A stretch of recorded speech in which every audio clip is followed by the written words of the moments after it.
Ibu-ibu yang dimuliakan oleh Allah Ta'ala, alhamdulillah kita bersyukur kepada Allah pada pagi hari ini diberi kemudahan untuk bisa berkumpul di rumah Ibu Rupi Yanti yang diberkahi oleh Allah Ta'ala.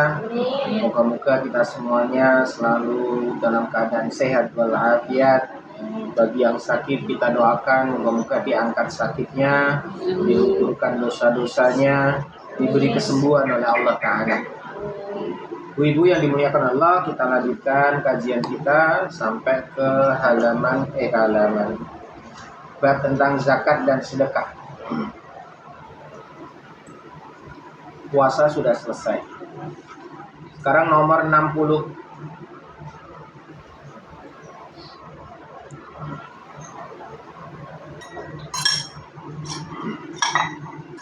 Nomor 60 menjadi amil zakat.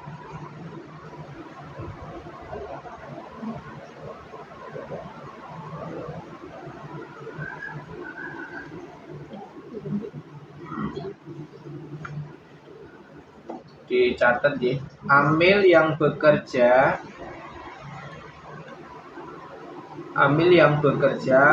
lalu dia mengambil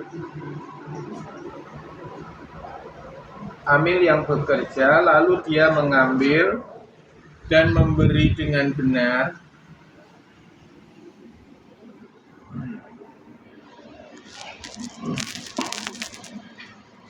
Amil yang bekerja lalu dia mengambil dan memberi dengan benar adalah seperti mujahid.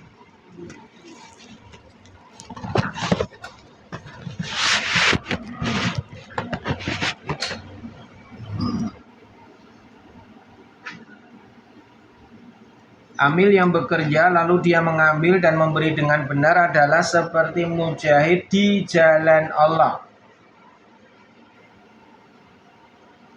sampai dia pulang kepada keluarganya.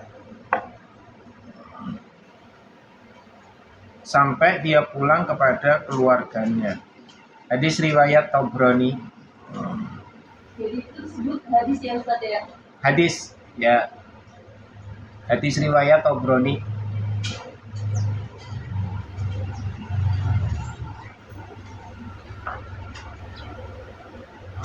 Oke, saya terangkan ya Bu. Jadi ada, ini sekarang kita berbicara tentang bab zakat. Ada yang namanya muzaki. Muzaki itu berarti yang memberi zakat. Muzaki itu sebutan untuk yang membayar zakat. Muzaki. Ada lagi namanya mustahiq. Mustahiq itu orang yang menerima zakat. Mustahiq. Kalau yang memberi siapa Bu? Muzaki, dari kata zakat, zaki, orang yang memberi. Yang menerima namanya mustahiq.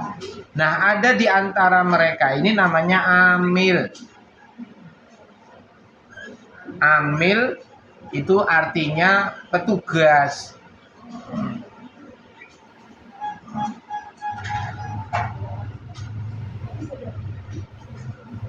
Jadi petugas yang mendistribusikan zakat. Dia ngambil dari orang-orang yang berzakat, terus diberikan kepada yang menerima zakat.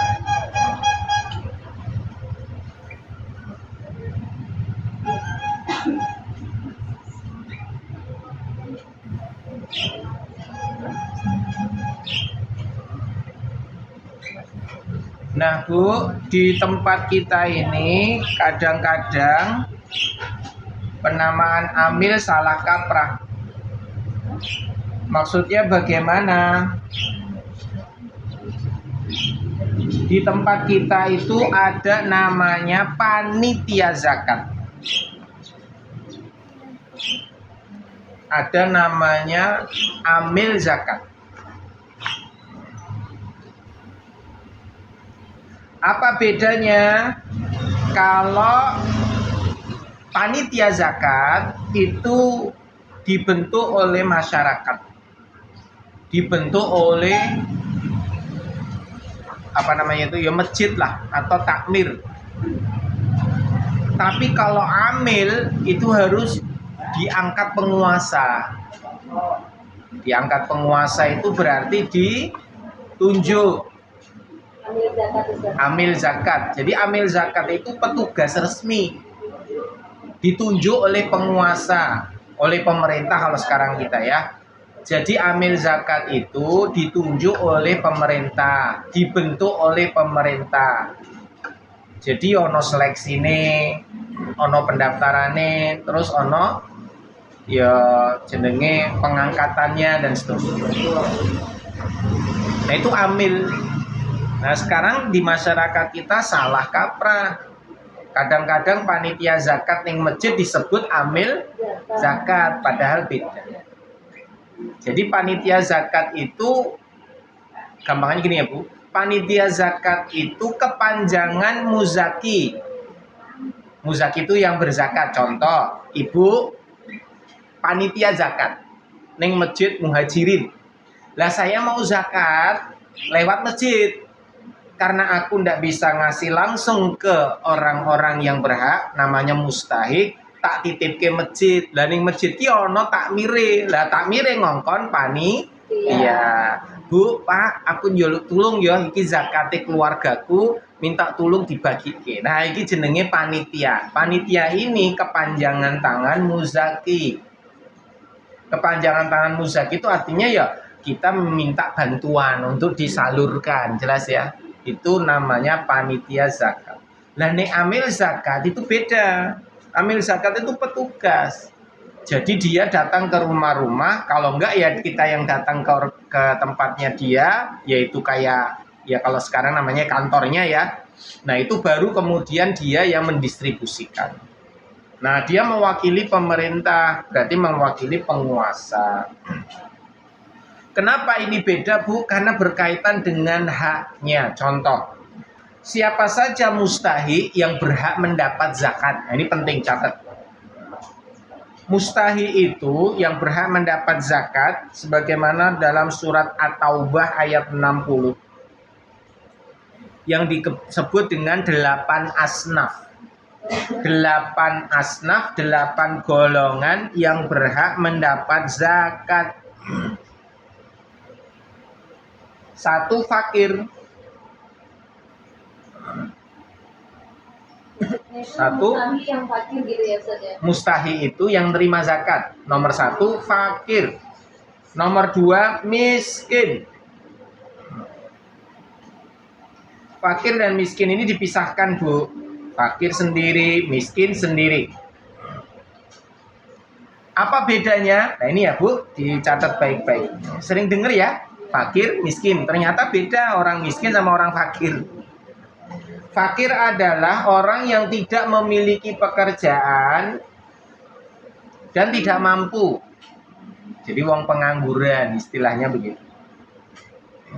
Tapi bukan berarti orang yang bermalas-malasan. Melainkan ia sudah berusaha namun belum mendapatkan. Ini namanya fakir. Fakir kuwi orang duwe kerjaan tetap, bisa dikatakan begitu. Sering akeh ngangguri. Ning ora males lho ya. Ane turu, males aja orang fakir kuwi. Memang jatahe wonge males. Jadi orang fakir itu orang yang tidak memiliki pekerjaan, tidak punya aktivitas penghasilan ya. Miskin, yang kedua adalah miskin. Jadi setelah fakir, yang kedua adalah miskin. Miskin adalah orang yang memiliki pekerjaan namun masih kurang. Penghasilannya belum memenuhi kebutuhan. Wis kerja ning ijik kurang, ora cukup.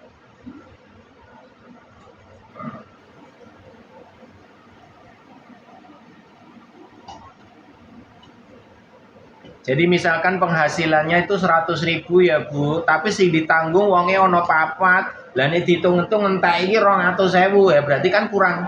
Ini namanya orang miskin. Dia berpenghasilan tapi ora cukup. Nah itu namanya miskin. Lah iki orang duwe kerjaan tetap, kadang ono, kadang ora, ya akeh nganggure, Gue kebutuhan ya susah, lah itu fakir. Yang ketiga amil. Nah ini Bu yang kita sebut tadi amil.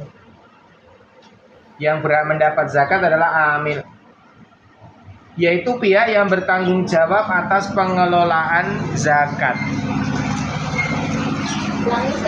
Amil adalah golongan yang bertanggung jawab atas pengelolaan zakat. Sampai sini dulu saya jelaskan. Jadi Bu, amil ini berhak mendapat zakat karena dia yang ngurusi zakat. Tapi nek panitia nggak berhak dapat, gitu loh.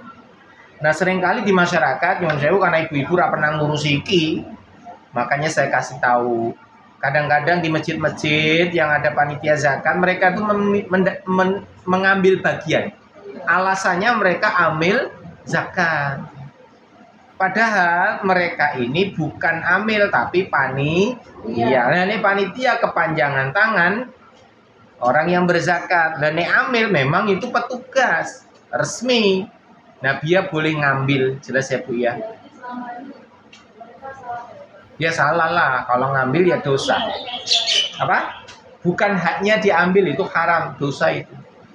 Nah kadang-kadang mereka panitia zakat mengakunya sebagai amil zakat. Itu bukan amil tapi panitia. Maka bagaimana supaya mereka jadi amil zakat? Maka takmir masjid itu menunjuk orang-orang atau bermusyawarah orang-orang yang ngurusi zakat kemudian dilaporkan. Kalau di sini misalkan di Kementerian Agama yang ini nenggone Kemenak, nanti dapat SK. Nah gitu loh Bu, dapat surat tugas, dapat SK bahwa Masjid Muhajirin ini sudah ada amil zakat, gitu caranya. Maka amil ini bisa mendapatkan haknya, gitu ya Bu. Kalau yang di sekolah-sekolah pada lazim itu termasuk. Nah, saya ulangi, makanya saya mau lanjut ke situ. Jadi amil zakat itu contohnya lazis, lembaga amil zakat. Ada lazis NU, lazisnu punyanya NU. Ada lazismu punyanya lazis Muhammadiyah. Ada IZI punyanya swasta, yaitu juga lembaga zakat. Ada lagi yang namanya dulu pernah AIM. Ada lagi dulu yang kasus sampai akhirnya dibubarkan itu namanya apa dulu itu? Nah, viral-viralnya itu aduh saya lupa namanya. Itu juga sama. Jadi itu lembaga-lembaga zakat resmi. Nah, itu udah besar sekali ya Ustaz. Besar sekali dan itu milik swasta. Nah, yang milik pemerintah namanya Basnas. Badan Amil Zakat Nasional. Nah, dari masjid-masjid ini harusnya misalkan nih kita masjid ya Bu, menunjuk musyawarah, terjadi pengurus, ada 10 misalkan. Nah, itu nanti dilaporkannya di bawah Basnas. Nanti dapat SK. Nah, masjid itu maka berhak untuk ngurusi zakat dan berhak mendapatkan bagian. Selain itu berarti tidak boleh, seharusnya tidak diperkenankan karena itu sebagai panitia bukan amil gitu. Lanjut sekarang, mu'alaf nomor 4. Jadi yang berhak mendapatkan zakat adalah mu'alaf. Mu'alaf itu orang yang baru saja masuk Islam.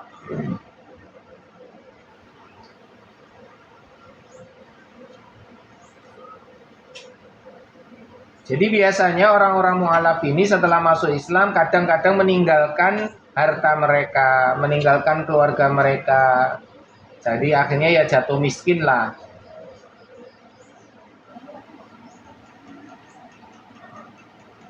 Sampai kapan mu'alaf ini mendapatkan zakat? Sampai dia mampu Bu. Jadi mu'alaf ini bagi mereka yang baru masuk Islam. Terus orang duwe apa-apa. Lah nek masuk Islam kok duwe apa-apa, ya nggak dapat lah. Gampangane wong mlebu Islam ning wonge sugih kok ya. Sebetulnya tidak dapat. Yang dimaksud ini adalah mu'alaf yang dalam kondisi dia baru masuk Islam terus meninggalkan harta-harta mereka. Nah mu'alafnya ternyata udah 10 tahun. Tapi masih miskin kok. Ya wes tetap dapat, jelas.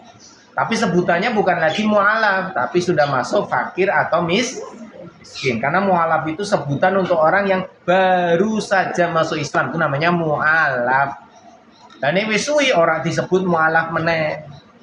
Nah, misalkan ada orang yang konsultasi, Bu nyun sewu, saya dulu non muslim terus akhirnya pernah menjadi mualaf. Nah, pernah menjadi mualaf ini bahasa yang benar karena udah 10 tahun yang lalu. Jangan dikatakan wis 10 tahun saya mualaf. Loh, kapan lebih sana 10 tahun yang lalu? Aku wis suwi, bukan mualaf lagi, dia udah muslim beneran. Jelas ya? Jadi mualaf itu sebutan untuk orang masuk Islam yang baru saja. Lanjut, yang berhak mendapatkan adalah budak. Budak atau hamba sahaya.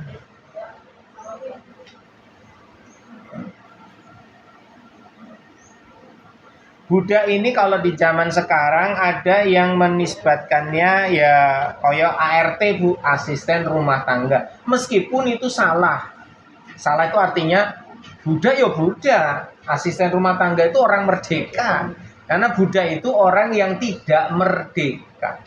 Tidak merdeka itu ya dianggap koyo barang, bisa diperjualbelikan dan dia tidak bebas. Nah, asisten rumah tangga dia bebas, Bu, dan tidak diperjualbelikan. Makanya sebutan budak itu beda sama pembantu rumah tangga atau asisten rumah tangga. Meskipun ada yang menggolongkan, nah itu koyo ART ini masuk ya budak, itu janjane salah. Nah ini ART ya budak ya budak. Nah sekarang nggak ada perbudakan, sudah nggak ada lagi budak. Makanya yang nomor 5 ini jarang sekali ditemukan orang menerima zakat karena statusnya budak, nggak ada. Makanya sering nomor 5 ini nggak dapat. Nomor 6, orang yang berhutang. Yang berhak mendapat zakat orang yang berhutang atau gharim.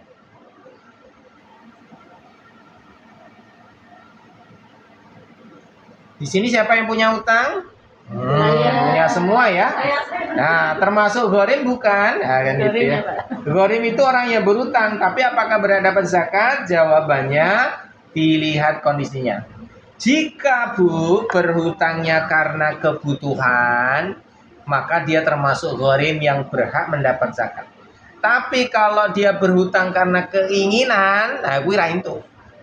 Contoh, pingin duwe motor, maka hutang. Nah, gue ora dikei zakat. Karena orang duwe motor pun ya iso urip gitu loh. Tapi yang namanya hutang karena kebutuhan, wah iki nek ora utang ora iso mangan. Nek ora utang kok istrine anake do kelaparan. Nah, maka orang yang berhutang karena kebutuhan ini maka berhak mendapat zakat. Jelas ya? Jadi orang yang berhutang ini bukan orang yang berhutang secara umum, salah. Contoh pengusaha. Utangnya banyak enggak? Banyak, Bu. Semakin pengusahanya ini besar, utangnya ya miliaran. Tapi kan nggak dapat zakat. Karena utangnya bukan utang untuk kebutuhan. Bu, monggo mriki Bu saged. Ini kosong.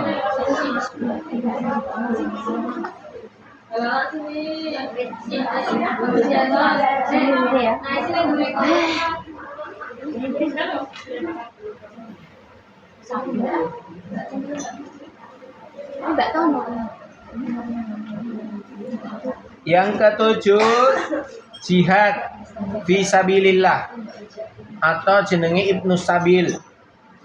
Orang yang berjihad di jalan Allah atau Ibnu Sabil.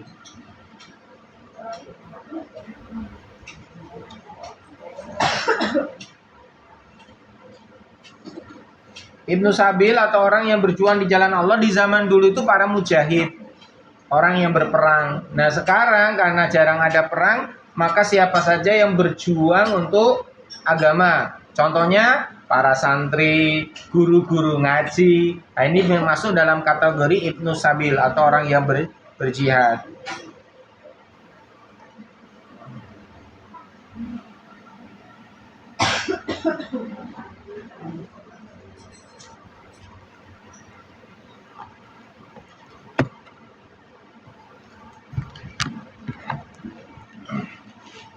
Jadi orang-orang yang berjihad itu kalau sekarang nggak ada yang berperang, ya masuknya orang-orang yang berjuang mencari ilmu atau berjuang dalam urusan agama, ya para santri atau para dai, ustadz dan seterusnya yang mereka memang mengajar dan belajar. Ini biasanya mereka ditemukan di kota-kota yang atau di desa-desa yang mereka sedang nyantri. Kalau seperti kita nggak usah. Nah, seperti ini masuk Ibnu Sabil tidak. Karena Ibnu Sabil itu atau orang yang belajar itu yang dia kayak di situ terus jauh dari keluarga. Contoh misalkan dia dari luar negeri ke Indonesia, misalkan orang Nigeria ke Indonesia, dia di pondok atau nyantri lah istilahnya, jauh dari keluarganya, di sini nggak punya siapa-siapa, nah kebutuhannya kurang, nah masuk di Ibnu Sabil. Jadi orang-orang yang menuntut ilmu atau orang yang memiliki kapasitas mengajar atau ustadz ustadzah yang dia memang aktivitasnya kuitro, lah nek orang ngajar orang iso untuk dari santrinya misalkan atau donasi dari kanan kirinya. Nah seperti ini perlu dibantu yang disebut juga dengan Ibnu Sabil. Karena para ustadz ustadzah kayak begitu kadang nggak mau disebut fakir miskin, maka maksudnya di Ibnu Sabil.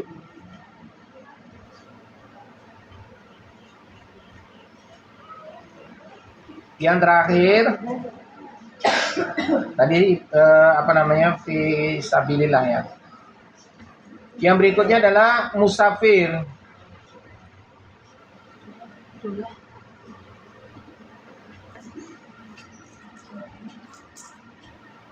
Musafir atau kadang orang mengatakan ya orang-orang yang memang mereka itu luntang-lantung lah istilahnya ya. Dia musafir yang dia tidak jelas karena melakukan perjalanan dan dia tidak mungkin kembali, belum sampai di tempat tujuan, sumber kehidupannya juga terbatas gitu. Apa? Musafir itu orang yang sedang dalam perjalanan dan butuh pertolongan. Di mana dia mau balik itu kejauhan, mau ke tempat tujuan juga masih kejauhan. Nah, gampangannya dia ya ning kono wis lontang-lantung urung tekan gone, wis ado arep balik, bingung. Nah, ini namanya orang musafir yang dibutuh pertolongan. Bukan musafir yang sedang melakukan perjalanan tertentu. Musafir itu seperti orang-orang yang kayak hijrah. Atau dia mencari ilmu di tempat lain tapi dengan cara melakukan perjalanan mandiri. Contoh orang berangkat dari Jakarta mau ke Surabaya jalan kaki atau naik sepeda. Dia sedang musafir untuk menuntut ilmu ke Surabaya. Urung tekan-tekan kentean bekal, kentean duit. Lah dia butuh pertolongan.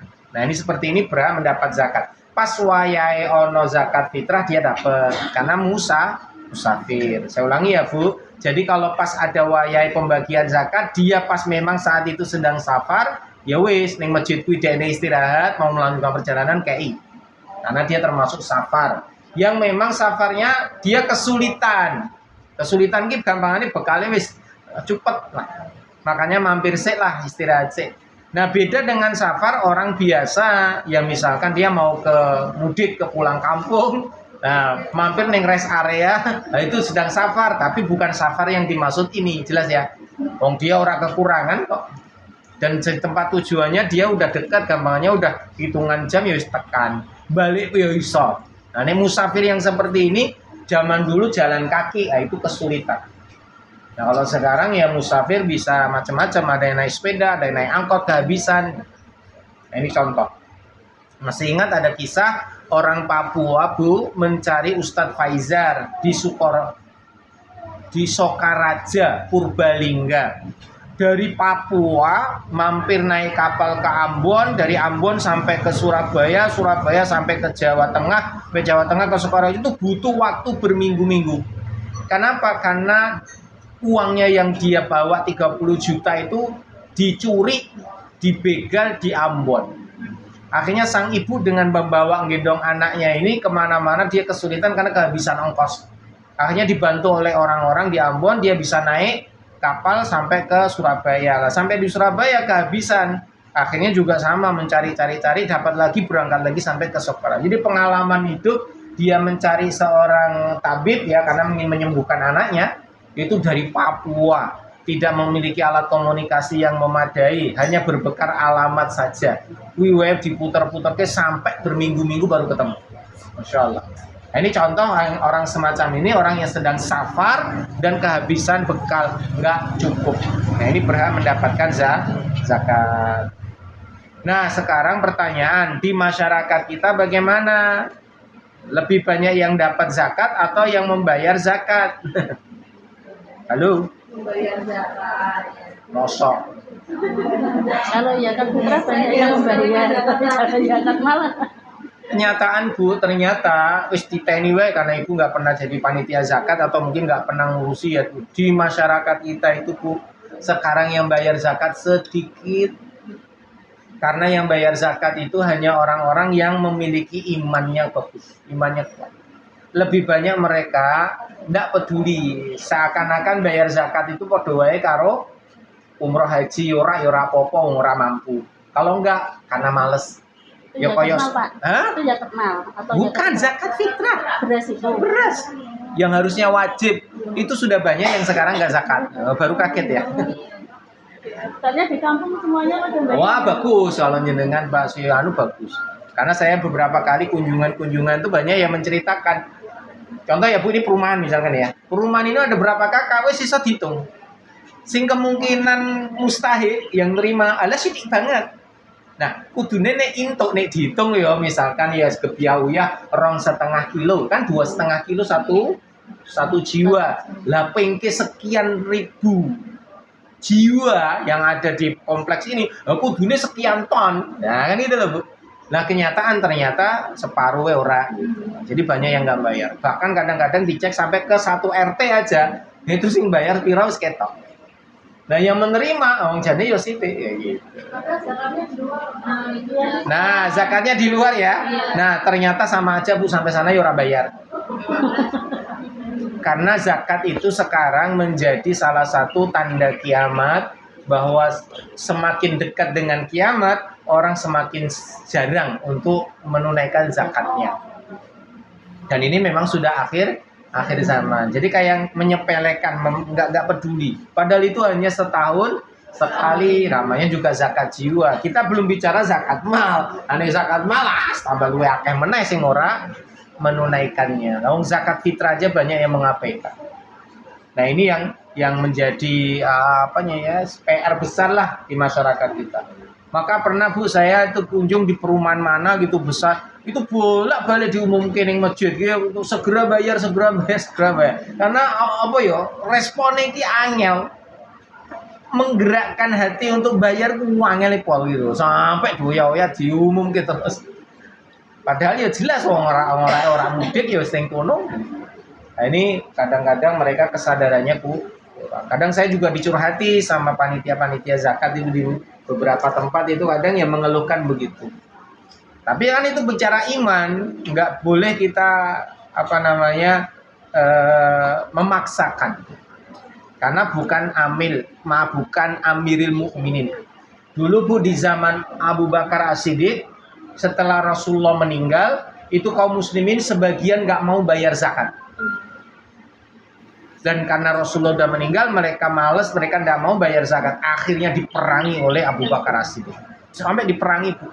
Nah, karena Abu Bakar ini adalah Amirul Mukminin, kamane presiden, yang memberikan dekret untuk memerangi orang-orang yang nggak bayar zakat. Diparani Bu sama para amil ini. Kalau nggak mau zakat diperangi. Nah, itu dibolehkan karena ada pemimpin. Nah, kalau di tempat kita tidak boleh. Masyarakat ini wis ketok sugih belum bayar. Iso ora itu. Karena yang boleh adalah pemerintah. Nah, ini sekarang kembali kepada iman masing-masing. Yuk sekarang nomor 61. Zakat fitrah dan mal.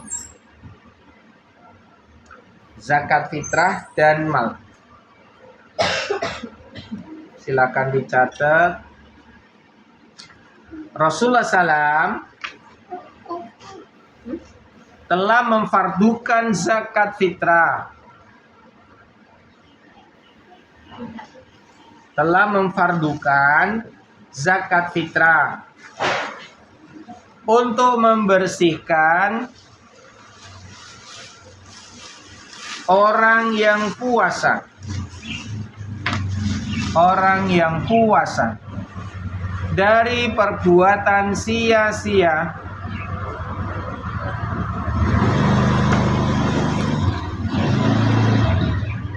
dan dari perkataan keji. Dan dari perkataan keji, dan untuk memberi makan orang miskin.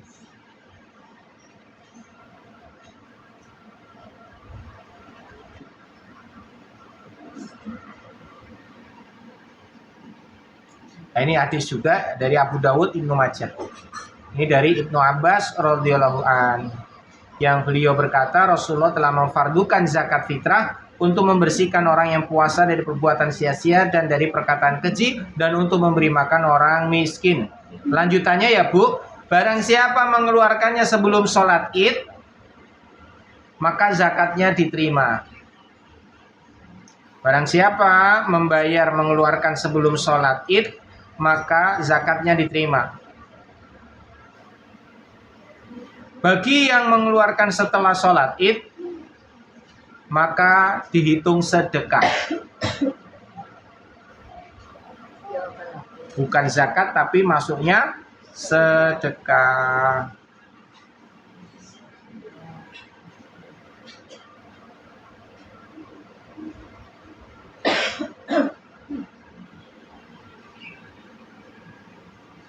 Nah Bu, sekarang kita kasih penjelasan ya. Ada ancaman dari Rasulullah Bu, apabila satu kaum tidak mau mengeluarkan zakat, maka hujan tidak akan turun.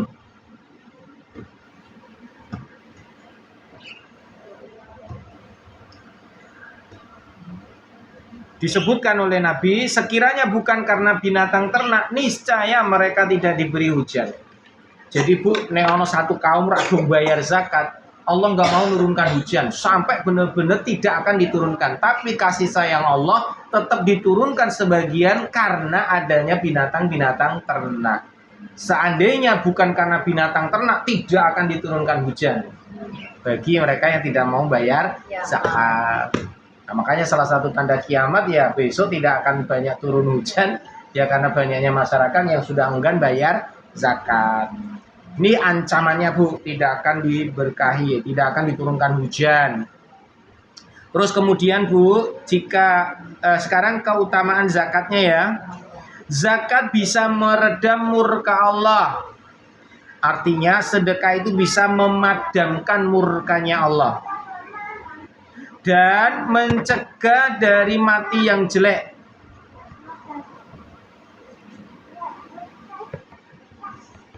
Selain itu zakat menjadi naungan bagi pelakunya di akhirat.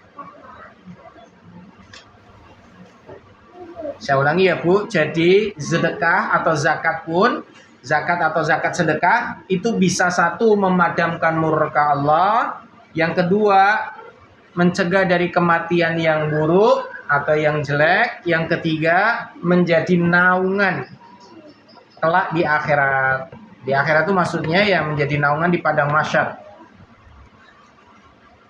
Mati yang buruk itu yang apa? Mati yang buruk itu mati yang memang dalam kondisi su'ul khotimah. Bahasa gampangnya buruk itu ya su'ul khotimah, mencegah kita dari kematian yang buruk, kematian yang su'ul khotimah. Su'ul khotimah itu mati dalam keadaan berdosa, dalam keadaan membawa dosa, keadaan lagi bermaksiat, itu buruk, kematian yang buruk. Kalau misalnya tabrakan gitu? Oh, itu bukan kematian yang buruk, itu kematian biasa. Ingat ya Bu, kematian itu baik atau buruk tidak dihitung dari caranya mati. Karena tiap orang mati atau kematian itu tergantung dari iman atau tidak. Orang yang mati di tempat tidur ternyata orang kafir, ya matinya su'ul khotimah, itu menyakitkan. Tapi orang itu mukmin, matinya kecelakaan, sampai patah tulang, berdarah-darah, dan ternyata kecelakaannya fatal, misalkan begitu ya, apa Bu? Kepalanya hilang gitu ya, atau mungkin pecah gitu. Itu secara zahir, matinya mesakit, padahal enggak sakit buat orang yang beriman. Karena orang yang beriman itu sakitnya seperti kayak digigit semut. Orang meninggal itu bagi orang yang beriman, kematiannya itu sakitnya tidak terlalu berat lah. Seberat-beratnya orang mukmin sakit ya kata Nabi seperti 70 tusukan pedang. Orang mukmin lagi, ya sing orang mukmin koyo apa? Padahal 70 tusukan pedang itu udah sakit banget ya. Tapi menurut Nabi, bagi orang beriman itu dicabut nyawanya oleh malaikat maut itu seperti pelukan ibu kepada bayinya. Jadi kalau bayi kan dipeluk kan sangat lembut, halus gitu. Atau seperti teko yang meneteskan air terakhir. Ini contoh ya Bu, kalau ini airnya terakhir tinggal 1 tetes, pas dituang itu netesnya kan pelan banget. Jadi meline iki alun banget itu tetesan terakhir. Nah itu jaka ya langsung tur. Kalau tetesannya terakhir itu mengalirnya itu pelan banget. Seperti itulah kematian orang beriman pada saat dia sakaratul maut itu seperti air yang menetes dari teko tetesan terakhir. Jadi sangat pelan, lembut, halus. Dan orang yang meninggal kecelakaan itu mati syahid. Meninggal kebakaran, mati syahid. Meninggal karena tenggelam, mati syahid. Meninggal karena dibegal, mati syahid. Keblukan pohon, mati syahid. Kemburu anomah, mati syahid. Enak toh, Bu? Ibu melahirkan, mati syahid. Loro weteng mati, Bu. Mati syahid. Sakit perut itu mati syahid. Enak toh, Bu? Tapi syahidnya itu setara dengan Tidak. Syahid tertinggi adalah meninggal di medan perang. Ya, mati di medan perang itu syahid tertinggi. Yang mana ruhnya langsung ke surga. Nah, yang selain itu tidak. Jadi ruhnya tidak di surga. Yang balik ning awake lah, balik di tubuhnya di alam barzakh. Cuman golongannya termasuk mati syahid. Mati syahid itu punya keistimewaan apa? Insya Allah terbebas dari siksa kubur. Terus kemudian jasadnya dijaga Allah dalam keadaan diberi cahaya. Gitu. Itu nikmatnya mati syahid. Makanya kalau orang beriman kok mati ini kecelakaan jangan dikatakan, mati ini mesake ya. Nah bahasa kita mesake. Nah kok nih sing mati ini kasur, mati ini enak yo. Ning kasur, padahal wong kafir, yo ora enak. Jelas ya? Maka jangan disamakan. Karena berbeda alam pandangan mata kita, enak ra enak. Tapi dalam pandangan kacamata iman, wong kafir mesti ra enak. Wong iman apapun jenis matinya, enak kabeh. Makanya jangan menganggap, matinya sakit ya, enggak. Meninggal karena Covid, nah katanya dulu kan banyak Covid mati syahid karena kena wabah. Ya, kena wabah itu termasuk golongan mati syahid. Ning tingkat syahidnya kan beda-beda. Kembali ya. Sampai mana Pak Ibu kok mati? Ngomong apa ya tadi ya? Hah? Oh, manfaat zakat tadi ya naungan ya. Betul Bu. Nah, itu. Nah, ya Bu ya, terus sekarang kita sampaikan zakat itu sebagian ulama menyebutkan itu namanya zakat fitrah ya Bu. Itu satu sok itu sebetulnya 2,7 kilo beras, 2,75 lah. Sampai 3 kilo lah. Makanya ibu-ibu nek saged besok mulai tahun ini ya. Nek saged besok zakat fitrah ojo nganti 2,5 kilo lagi. Karena 2,5 kilo itu kurang dari satu sok. Satu sok itu segini, yang itu kalau ditimbang 3,5 liter.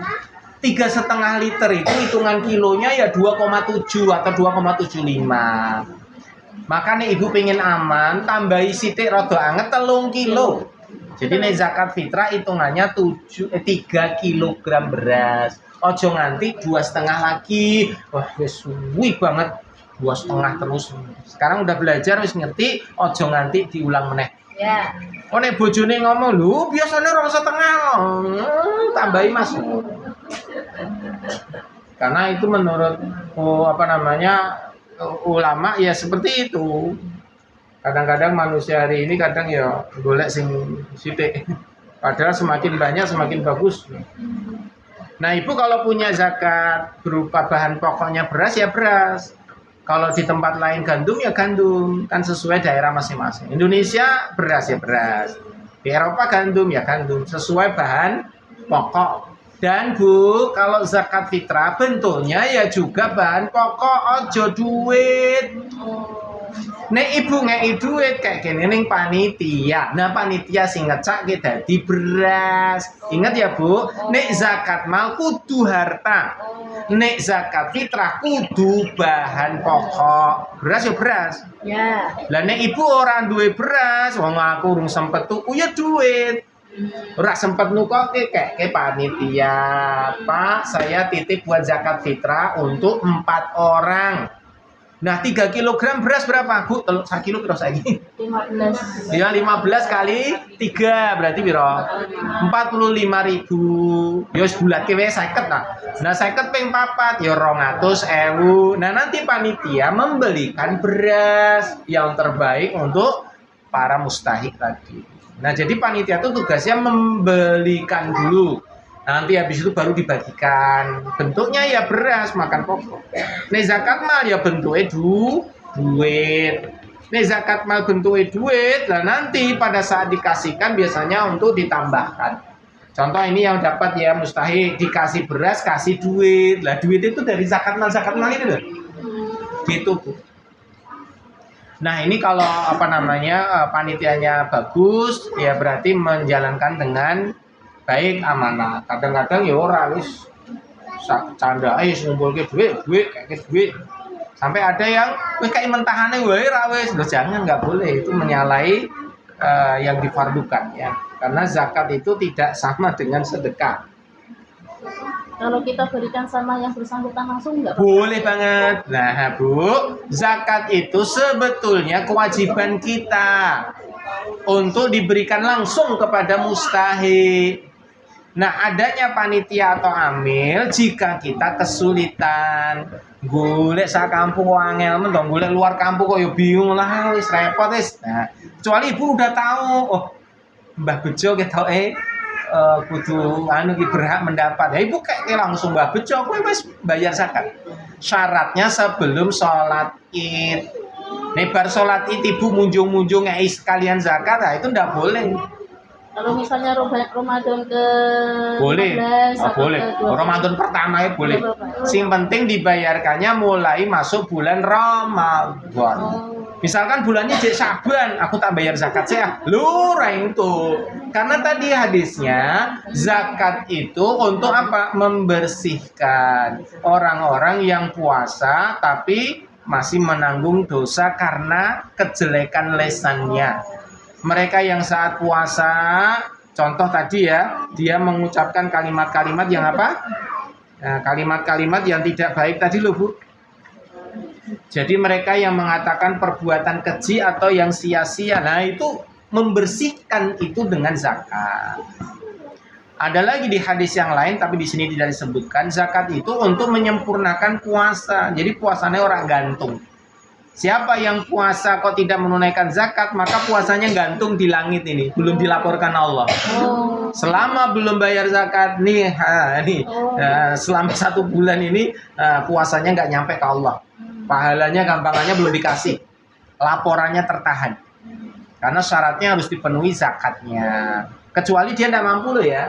Ya memang dia tidak mampu zakat ya berarti langsung ya laporannya diangkat ke langit. Nah, yang bagi utama yang itu ya Pak Ustaz ya, mendekati yang utama, tidak ada yang utama. Para ulama sepakat pokoknya dibayar di saat bulan Ramadan. Batasnya sebelum sholat Id. Nah, misalkan sholat Id itu jam 6 isuk. Nah, Ibu jam 5 bagi boleh. Nah, kan urungi sholat Id. Tapi bar sholat Id Ibu bagi ya, itu nggak hitung zakat tapi hitungnya sedekah. Nah, kalau sedekah berarti kewajiban zakatnya belum. Ibu hanya dikasih pahala sedekah, bukan dikasih pahala zakat. Berarti dosa ya Pak Ustaz? Dosa. Karena dia gampangnya nyepelek. Tanya itu nak apa lebaran atau Ramadan tuh kan dikasih sama musola. Sing anake akeh ki entuk 3 kilonan ping 3. Sing anake siji dikei 3 kilo 1 tok sak plastik. Tapi meri tadi tenggo kuwi kuwi anak apa? Contoh. Ki anake 3. Anake 6 ini. Oh, anake 6 malah. Anake 2. Oke, anake 6 iki anake 2. Sing loro entuk 3 kilo ping 2. Ndak siji sak plastik. Entuke 3 kilo tok. Sak plastik. Jalan ke sak plastik masih 3 kilo. Ya. Ya, terus iki anake 6 Pintu tiga. Oh, 3. Berarti 9 kilo. Ya, Iki terus sebelah Mary. Makanya Mary. Oh, iya, Nah, aku iya. nak panitiane aku ya ndak ngerti kan tok dikasih Ya, 3 bagus. kilo. Wah, kemen Mbak. Cak Kemen. kok siji tok. Nek kono-kono aku Jadi ya itu. boleh banget. Oh, Jadi membayar zakat itu bukan berarti nek wonge fakir miskin ono wong 10 berarti untuk 10 kantong, bukan begitu. Oh. Ada Bu, misalkan dia anak yatim. Bojone ra ono ya, mati kan. Jadi ini seorang janda punya anak yatim 1. Untuk sakaru 20 kilo boleh. Untuk satone boleh. Artinya kalau bayar zakat ada ketentuan. Saya ulangi ya, kalau bayar zakat ada ketentuan berapa kilo? 3 kilo zakat fitrah. Nih wonge papat ya berarti telu ping papat 12 kilo. Saya ulangi ya Bu, ibu 12 kilo, kan suami istri 2 anak. 12 kilo kayak langsung Mbah Bejo wonge piro? Siji tok. Boleh. Ya wes kayak Mbah Bejo kabeh. Boleh. Oh, boleh banget. Intinya yang bayar zakat ada aturan ketentuan, tapi nek sing terima zakat ora ana ketentuan. Entuk sithik ya monggo, entuk akeh ya monggo. Entuk sak plastik ora masalah. Entuk 10 plastik ora masalah. Nah, nek Mary ya kuwi urusan perasaan. Berarti sing salah panitia merasa dia tidak melakukan keadilan. Karena apa? Iki dikai sing paling parah lagi sing janda ayu kayak akeh, sing jandane ora ayu kayak sithik. Lah panitiane masalah. Makanya kalau tadi anake loro dikai siji, anake 6 kayak telu ya janjane wis adil. Kan hitungane wong loro kayak siji kan ngono to. Anake loro entuk sak plastik, anake 6 entuk telung plastik. Jane wis adil kuwi. Mary tanggoku ta. Mary yo wis njaluk panitia meneh. Nah, maka panitia ini harus pintar-pintar. Mana yang diutamakan? Yang diutamakan tadi, yang pertama masuk asnaf dulu, harus ada 8 ini dulu. Yang kedua lingkungan terdekat dulu, ojo sing ado-ado sik.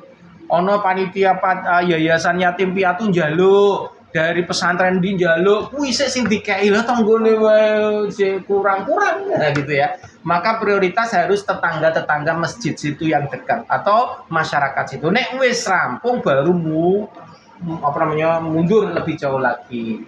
Kalau ada yang biasanya dari panitia-panitia mengajukan surat khusus minta zakat itu gitu. Makanya Bu jangan kaget kalau pas musim hari raya itu di beberapa pesantren atau panti itu tumpuk-tumpuk itu beras. Oh, sekian ton. Itu monen ta? Monen. Nah, nek randang cepet dikecake tumonen. Maka gimana kalau pada saat di sana gudangnya nggak bisa nyimpen lama, langsung didol. Jadi untuk zakat langsung didol jadi duit. Nah, duit ini nanti buat beli beras setiap bulan, ngono carane. Makanya pesantren atau panti untuk akeh ora masalah, itu sekolah masjid ki, sekolah ora masalah. Karena mustahil itu nggak ada batasannya berapa dapat. Nek sing bayar zakat ono batase, jelas ya Bu. Tadi ulangi ya, kalau Ibu mau membayar sendiri ama nyalurkan sendiri boleh. Malah lebih bagus langsung kepada yang berhak menyambung tali silaturahmi langsung sekaligus tepat sasaran. Meringankan petugas panitia. Nah, tapi nih Ibu kesulitan repot. Panitia itu kan karena kesulitan kita. Repotnya aku selama mudik wis ra sempat ngurusi beras, kita ke panitia wae. Nah, gitu. Jelas Kalau ya. misalnya kita mudik kasihkan ke saudara kita. Boleh banget. Malah luwe apik meneh. Aku sesuk mudik ning Purworejo, ning kono sak kampunge mbahku, ibuku kuwi wah akeh sing do kekurangan, iso zakate ning kono wae, wah apik meneh. Itu menjalin silaturahmi. Jadi sampai sana duitnya tuh kok beras. Oh jonggo beras kok kene kabotan. Oh wis abot-abot le mudik malah nggo beras kok kene. Nggo duit wae tuh kok beras ning kono bagi. Nah lebih baik Ibu bagiin langsung gitu ke saudara-saudara tadi. Paling bagus ya saudara kerabat kita dulu. Memang kurang. Habis itu baru ke yang lain. Nah itu ya Bu kalau mampu kerjanya dewe. Kalau ada ipar Pak bisa boleh. Nah, masuk 8 enggak? Masuk. Tapi, nek tapi masuk. kita tinggal di situ terus dia misalnya memasaknya dengan nasi yang kita beri misalnya gitu gimana Pak? Enggak apa-apa, wong dia memang adik ipar kan terpisah kakak, bukan keluarga ibaratnya. kan nggak masuk di kakak, maksudnya bukan keluarga ya, itu kan terpisah ya. Dia ternyata ya pengangguran, raja ya berat dikasih zakat. Oh, enggak Terus apa-apa. berasnya Nggak dimasak apa-apa. untuk dihidangkan pada kita Oh, misalnya. boleh juga. berat boleh ya, contoh kayak Mbah Bojo mau untuk zakat bar kuwi digawe lontong, bar kuwi jenengan dikai munjung-munjung mangan ya ora apa-apa, wis kok berasku mau iki ora apa-apa Bu, boleh. Bu, zakat itu perhatikan baik-baik ya. Itu yang menjadi tanggungan adalah yang ditunaikan zakatnya adalah yang menjadi tanggungan kita. Contoh, perhatikan. Bu Ruby, Bu Yanti tinggal di sini, ternyata bapak ibu melu neng kene. Berarti moro tua kayak bu orang tua kayak ikut di sini dan jenengan yang menanggung mereka. Maka mereka wajib dizakati. Halo? Zakat total. Makne ya zakat tidak. Ya disakati. Nah, beda jika bapak ibu urip dhewe ning desa, ning kono kekurangan, maka ini berhak dikasih zakat. Dan jenengan tidak menzakati mereka karena bukan tanggungan. Paham maksudnya ya? Oh, Gitu ya, berarti jadi Dulu ibu orang saya tua. itu tinggal sama kakak saya. Nah. Saya tuh selalu kepengen menzakati ibu saya, tapi selalu kakak saya tuh nggak boleh. Maunya Iya, saya yang betul menzakati, sekali. gitu ya. Jadi siapa yang menanggungnya? Nah, yang biasa menanggung umumnya loh ya, sing tinggal serumah. Nah, itu menjadi kewajiban yang di rumah itu. Jadi bapak ibu termasuk adik ipar tadi. Nah, kalau dia di situ dia yang nanggung makannya, minumnya, kehidupannya sehari-harinya, maka dia harus menzakatkan dia. Termasuk bagian kewajiban untuk ditunaikan. Kecuali mohon maaf dia terpisah. Misalkan sa komplek tapi tinggalin yang sebelah. Adik ipare nggone ning sebelah. Oh, anu dhewe lah urip dhewe ya mangkat kerja dhewe apa dhewe terpisah. Nah, itu dia termasuk terpisah tanggungannya. Jelas ya, Bu ya. Nah, ini kadang-kadang kita ini menyepelekan kondisi-kondisi yang seperti ini. Dianggap oh ini harus beda meneh. Pak mau tanya nih. Monggo. Kadang panitia itu dicatat. Panitia dapat jatah. Nah, tadi udah dibahas di depan, janjane ora entuk. Kecuali panitia itu sudah resmi mendapatkan SK dari Basnas atau pemerintah bahwa mereka adalah termasuk bagian dari amil zakat. Nek bukan itu tidak boleh ngambil. Tapi kalau jatah dia sebagai warga biasa, Pak Ustadz. Nah, dia miskin nggak? Nah, kalau dia miskin boleh. Oh. Kalau dia miskin boleh. Dia miskin jadi panitia. Oh, boleh Sederhana banget. gitulah seperti Hah? kita sederhana. Ah, boleh. Pokoknya saat dia merasa kekurangan, kadang-kadang ono, kadang-kadang ora, itu kasih. Karena definisi miskin hari ini agak beda. Pokoknya nek sing mlebu entuk BLT ya entuk, padahal sing BLT sing sugih ya Orang entuk. kaya banyak. Itu mak saya zakati saya boleh apa enggak? Bojo itu setahun pisan. Boleh, Oh boleh, boleh. mak saya tinggalin ning adikku. Aku ya pak zakat. Kayak makku boleh. Lah terus Ada kakak. tergantung. Kalau emaknya di tempat kakak, Adikku. ya di tempat adik, ternyata bayar zakat. Ya ora dizakati. Lah kan dia mampu bayar zakat. Kecuali mae di situ ndak mampu bayar zakat. Adik ora mampu bayar zakat. Aku kudu dizakati. Nah itu tadi apa kita bayar zakat, tapi kita juga dapat zakat. Balik ke Bu, tolak. Oh gitu. Tolak. Lho aku ki bayar zakat atau malah entuk zakat? Ojo aku kayak liyane. Tapi rata-rata seperti itu Pak Ustadz. No padha wae babuk balik to ya. Makanya kita juga Wow, ini salah. Kita bayar ke masjid, ya kan kasih beras. Terus waktu mau pembagian itu Lah, aku dikasih juga lagi. ikut ngono lho. Satu kampung kasih semua. Lah kayak aku Gitu. itu tadi. Nah itu tadi saya bilang inilah kelemahan panitia. Jadi panitianya kudune kan profesional. Dia harus sudah ngeris mana-mana yang berhak dizakati dari 8 asnaf. Yang fakir siapa aja, yang miskin siapa aja. Lah ternyata turah. Lah turah yo gawe nggone ning liyane iki maksud desa lain atau wilayah lain yang butuh. Misalkan Purwodadi kayak apa Tegoanu kayak apa Grobogan kayak apa ning Kendal Demak wis diwae golek. Nah kalau ndak lagi ya wis kirim sampai luar kota, misalkan luar negeri ya nek iso. Kalau gitu Jadi kalau seorang imam itu suatu masjid atau sekolah itu mendapat zakat. imam masjid. Ya itu termasuknya ini Bu bagian Ibnu Sabil. Iya.